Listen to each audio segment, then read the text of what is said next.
Alright, we had a bit of a skip there because I accidentally stopped recording. But we are in game 2 on FD. I feel like, just from seeing Yat play throughout this tournament, that FD is probably a really good stage for Greninja.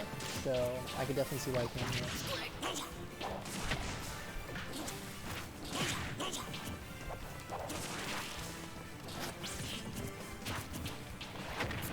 So far, a lot of things coming out both from these players, except Yat is definitely in the driver's seat this time.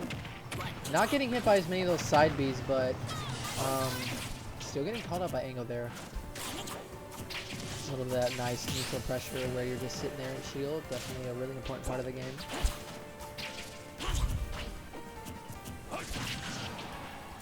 Okay, I like how Yat was waiting that out and trying to get the fair, which he eventually did get. Ooh, I like how he decided to go for the up B instead of the back air, and he ended up putting himself in a great position to get that kill. Really good play by Yat.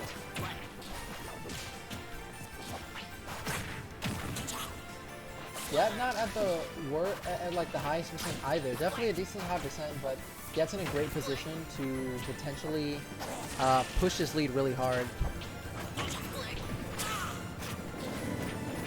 I feel like these side Bs are a little unsafe. Not too much getting punished by it, but ultimately missing these checks is going to be rough. And committing to that, not the best option, but Yat missing the obvious punish there.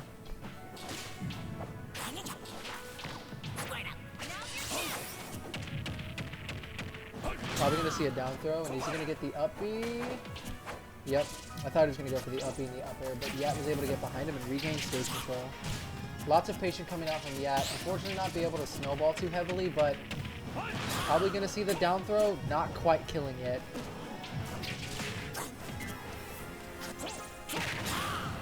Ooh, that fair taking it. I don't know how strong the move is, but I'm not sure if he could have lived with better DI. Maybe if he was DI, maybe he died earlier. But regardless of that fact, Yat getting the double back air, we're probably gonna have to see a switch in order for Ango to recover, and he does make it back.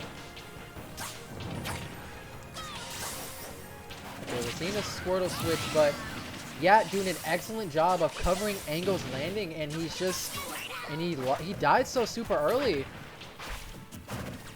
Not only that, Yat is pushing his advantage super well.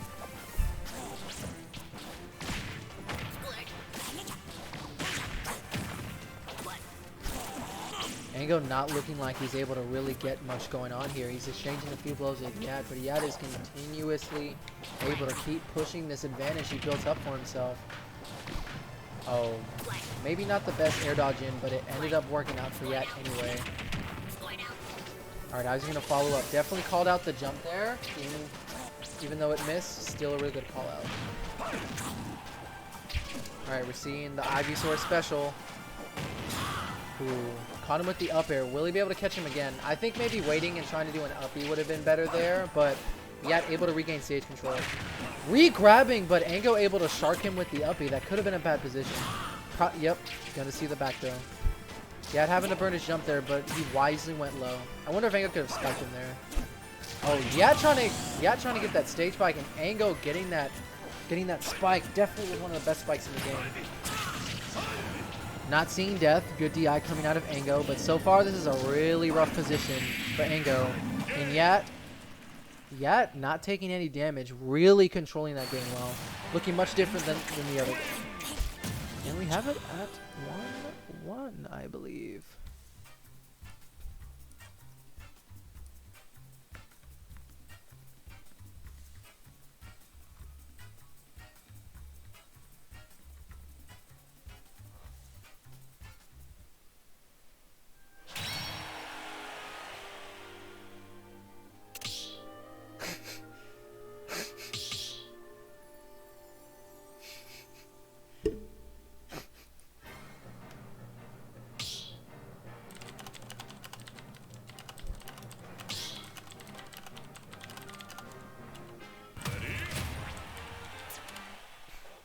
All right, game 3.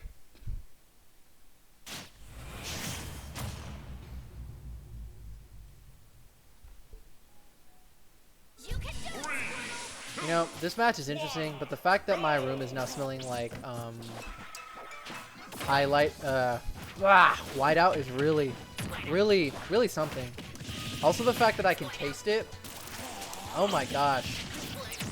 Oh my gosh, man. I think they might have painted. Oh man. Woo! This is bad, man. Oh my goodness. Alright, guys. Hopefully I survive this ordeal. But anyway. Ango putting on some damage, but not too substantial. Definitely evening in it. Definitely. I say not too substantial, but he's definitely been able to keep Yat on the ropes for these small bit of interactions.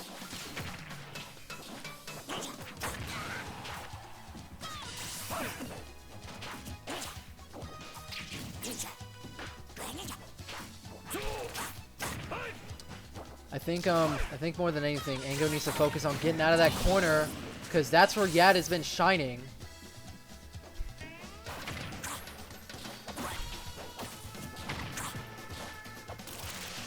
Oh, that was an amazing call out. Not quite getting the kill because of no rage, but that was a really good call out by Ango.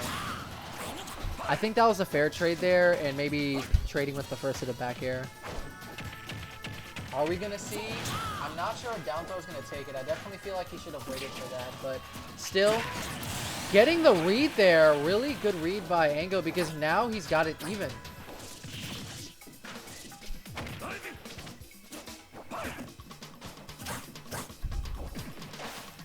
Oh, definitely trying to catch something, but not working out. Both players going back and forth, though. As soon as one gets the advantage, they get a couple hits in, and the other immediately answers back. It's almost like a conversation. One person is pushing their points, and the other person's pushing the other point. It's all a bit of conflict in the end. That's the way I like to see it. Alright. Oh, I thought we were going to see the up B, but definitely trying to get the next up air. I think Yoshi's is probably pretty beneficial for both of these characters, but I think a little more for Pokemon Trainer just because the IV up B. Going really deep. Ango not trying to get hit by any of Yat's shenanigans, and Ango going a little higher just to avoid that back air, because Yat has been getting that on a lot of people. Ango not giving Yat what he wanted there earlier, and now Yat is off stage, but luckily caught him with that vanish. Oh, is he going to die? Narrowly surviving that, but the back air narrowly missing. He caught him in that very similar scenario. There's Yat out of stage. He's going to run off Nair. Yep, he went and ran off Nair, and it didn't quite work. Oh, man. Oh, man.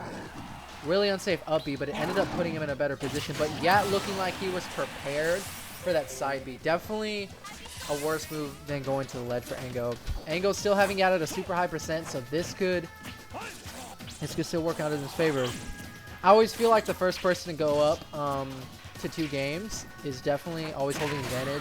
That's pretty obvious, but like it feels very pivotal in my mind. But both of these players at 1 stock. Oh, not seeing much of a follow-up out of the up throw, but no matter. Yet not taking any percent so far.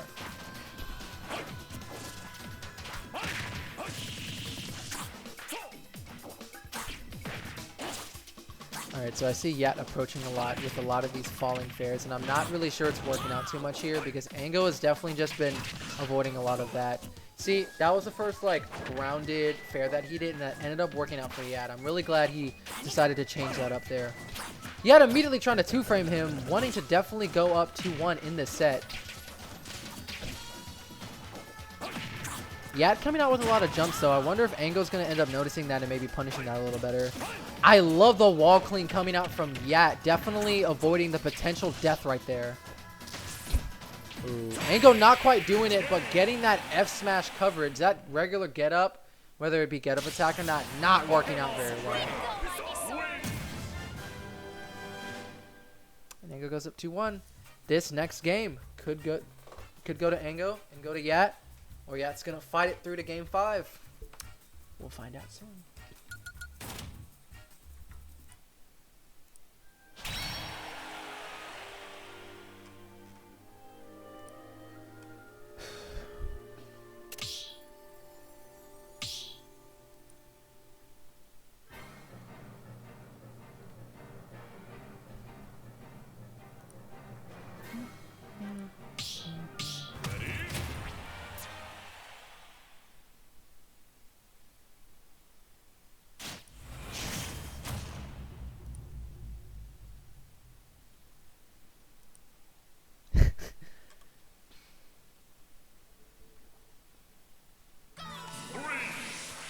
town and city. I feel like this stage is probably not super beneficial in some ways because Greninja benefits from a lot of those upward kills, but also so does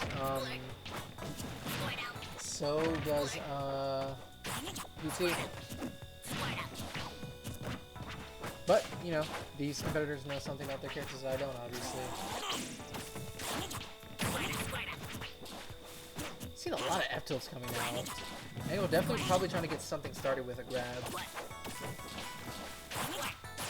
So far, a whole lot of nothing going on. Both players just trying not to be the one who gets hit first, but Ango being one of the first ones to really get some conversions out. Not too much, but he's definitely been reading Yat stuff. Ooh, a lot of dash attacks. Maybe a bit too unsafe, or maybe a bit too risky. Better yet. Ooh, you know, I was expecting Ango to jump there too, and Yat did a forward air in anticipation of that, but he decided to wait, and I think that was the best option. Oh, and he's gonna get that kill. Yep, I was expecting that one, and Ango's super consistent on that. I think at this level of gameplay, like mid-level gameplay, I think what's highly important is having something you're super consistent on, especially killing-wise, and Ango definitely showing that all. Yat always gonna kill people with that rising back air. That's never not gonna happen, and it's working out well for him. Still having a bit of damage on him, but not so bad. What I have been noticing though is Yat has been trying to wait for defensive options after he pokes at them. I'm not sure when things are true or not true on Yat or on PT, but he's definitely been a lot more patient with that stuff, and I definitely think that's a good shift in mindset. I want to see whether or not it works out for him or not. So far Yat's been running around and really just trying to get Ango to whiff, and he basically evened out the game just by waiting and being patient. Ango jumping a bit too much there, just getting caught by a lot of what Yat's wanting him to do. So far both players committing to play this really safe, both players not wanting to be the one to get hurt. I feel like both of these characters have really good combos that can really rack up the damage. Alright. Maybe you're trying to beer versus the forward air, but that not working out. Not sure the forward air here will kill, but Yat going for the read, that's simply not there. But getting that dash attack into fair, I really think the biggest weakness of Ango's game players now with these flare blitzes, they're not working out well, but my, what is working out well is the call out to these upbeats. We saw that Ango did that earlier, and he's super aware of where his opponent is going to be. Very good thinking by Ango. Ooh. I think the side Bs coming out from Ango are a bit too risky. He didn't get it punished for that last one, but I definitely think that could end up costing him a little more than he might want. They have been playing a bit safer though, you know, Yat not wanting to lose here, and Ango definitely wanting to win here, so let's see.